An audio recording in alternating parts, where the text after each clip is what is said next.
Ko e lotu whakaaho ki a whakaloto lahi mo a whakatua melie nei he wholofola. Ko ka veinga, langa ai whatu he ofa. Poto wholofola ma tiu vai whawis wha, pea i he ene hifo ki uta na ane ilo ai hafu uka kai lahi.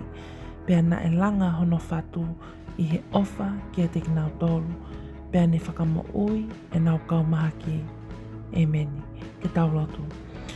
O tua mafi, o kou ilo he ahoni, ka pau o kou moua i a mahaki whakaesino, pea naa mo hoku lau maalie, tala mai he wholofola he ahoni, o ku langa ho whatu, he ofa ki a te au. Pea kou huwhia to sisu, ki ke whakaloto lahi i au, pea mo hoku kau ngā whanonga kotoa pē, o ku nau moua i a ngai mahaki ke oua e manawahe, oua e irifia, pea oua e tailili, he okulanga ho whatu, he ofa ke te kimautoro.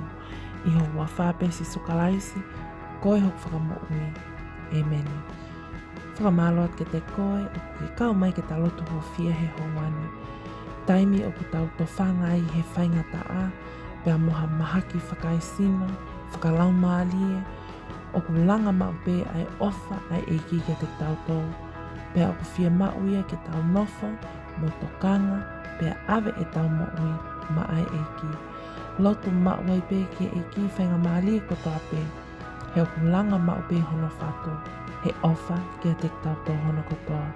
Have a wonderful day. Don't forget to subscribe for daily prayers of hope and encouragement from the Bible. Thank you and God bless.